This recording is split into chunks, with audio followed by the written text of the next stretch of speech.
ఆంధ్రప్రదేశ్ రాష్ట్రంలో కూటమి ప్రభుత్వం ఏర్పడిన తర్వాత ఇచ్చిన హామీలు కానీ లేకపోతే గవర్నెన్స్ మీద కానీ దృష్టి ఏ ఒక్క శాతం కూడా లేకుండా పోయింది.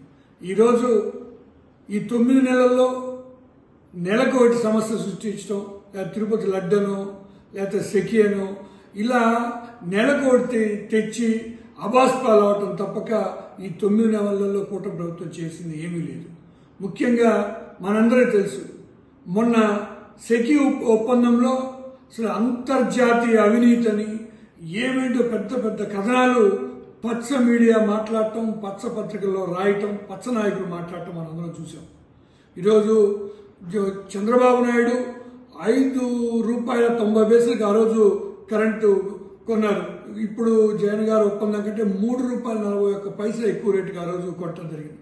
దరిదాపు ఇప్పుడు మనం గమనిస్తే మళ్ళీ ఆ రోజు అంతర్జాతీయంగా ఇంత అవినీతి, దాన్ని జగన్ గారిని అంతర్జాతీయ జైళ్లలో పెడితే జైళ్ళు ఎట్టుంటాయి, అదని పెద్ద పెద్ద కథనాలు ప్రచురించి దాని మీద పెద్దగా మాట్లాడి పచ్చ మీడియా మొత్తం కూడా పచ్చ నాయకులందరూ కూడా ఈరోజు జగన్మోహన్ రెడ్డి గారు తీసుకున్న నిర్ణయమే కరెక్టు, అది కరెక్టు, అది సక్రమమే అని చెప్పి వాళ్ళకి వాళ్ళ విద్యుత్కి సంబంధించిన ఒప్పందాలు చేసుకోవటం జరుగుతూ ఉంది.